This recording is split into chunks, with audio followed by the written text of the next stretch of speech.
सो इस वीडियो में हम देखेंगे how to check whether the given discrete time signals are energy और पावर सिग्नल। तो जो फर्स्ट क्वेश्चन है, it is given x of n as unit step signal u of n. So let's start writing with the formula. As we know, energy of the signal is limit n tends to infinity. Instead of integration we will have summation. So it could be minus n to plus n, और ये होता है mod x of n square. This is the formula for energy of the signal. Now let's write u of n. तो ये हो जाएगा from minus n to plus n mod u of n का square. Now u of n is nothing but unit step signal, और उसका property भी हमें पता है. इसका एम्पलीट्यूड 1 होता है for all positive values of n और 0 होता है for all negative values of n. We'll write it for this also. As you know that u of n amplitude 1 for n greater than 0 and 0 for n less than 0. So let's split it this as limit n tends to infinity. First summation I am writing from minus n to minus n for all negative values, u of n square, plus next summation it will be from 0 to plus n, और ये term as it is mod u of n का square. So these formulas will keep as it is.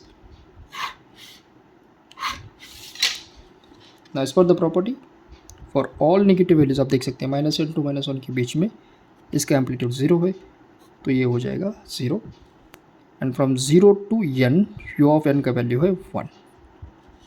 So will write limit again n tends to infinity. This is n is equal to 0 to capital N, और इसके बीच में ये amplitude है 1. So this amplitude is 1. अब अगर हम summation का फॉर्मूला यूज़ करेंगे to add the samples from 0 to n. अब देखिए यहाँ पर हम ऐड करेंगे सैम्पल्स को फ्रॉम 0 टू n. सो अगर मैं 0 टू n के बीच में किसी भी सैम्पल को ऐड करता हूँ तो इसका जो रिजल्ट है वो आ जाएगा n plus 1. It will be n plus 1. Now you may ask the question, sir, how it comes from n to n plus 1. तो देखिए अगर मैं यहाँ पर लिखता हूँ समेशन 0 टू 9, यानी कि हमें सैम्पल को ऐड करना है फ्रॉम 0 टू 9, तो हम क्या करेंगे 0 plus 1 plus 2 plus 3 plus 1 plus 9. Correct. तो अब अगर देखेंगे तो ये जो है लास्ट सैम्पल है और ये भी सैम्पल है, हम ऐड करते हैं तो जो टोटल सम है वो आ जाएगा 10 डिजिट्स का. कितना आ जाएगा 10 डिजिट्स का. तो हम 9 के अक्रॉस 1 ऐड करेंगे. सिमिलरली यहाँ पर लास्ट लिमिट n है तो इसके अक्रॉस हम ऐड करेंगे 1, तो ये हो जाएगा n प्लस 1. अब हम लिमिट सब्सटीट्यूट करेंगे as n tends to infinity, तो ये हो जाएगा infinity plus 1 which is infinity. It means energy of this signal is infinite. Y.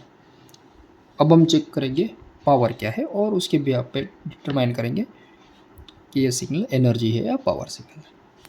So let's write the formula. As you know that power of a discrete time signal is 1 by 2n plus 1 limit n tends to infinity summation minus 2 plus n mod x of n square. तो देखिए x of n तो same है और ये जो entire process है वो हमने ऑलरेडी कैरी किया है. ये the formula we applied and all this things. Result हमें मिला है n plus 1. So the result I am writing it directly. Limit n tends to infinity, this entire term is n plus 1 और उसको divide करेंगे हम 2n plus 1 के साथ.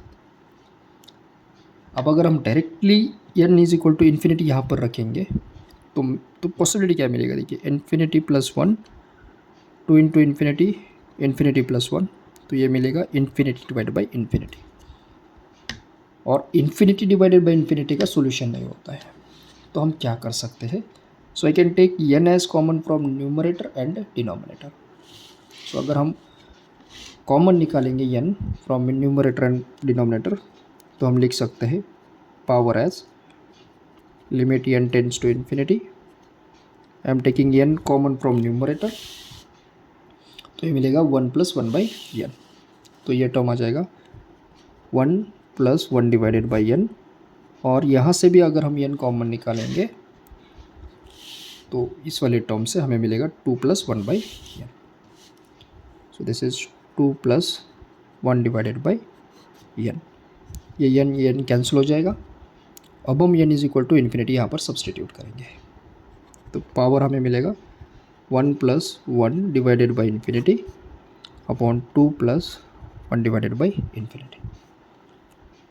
As you know that 1/∞ is equal to होता है 0, तो power हमें मिलेगा 1+0/2+0 यानी कि 1/2 वैट्स। तो ये मिलेगा हमें पावर। अब हम वेरीफाई करेंगे एनर्जी कितना है, इन्फिनाइट, पावर है 1/2, तो ये सेटिस्फाई करता है condition for power signal. Therefore हम लिख सकते हैं as energy is infinite and power is finite, it is a power signal.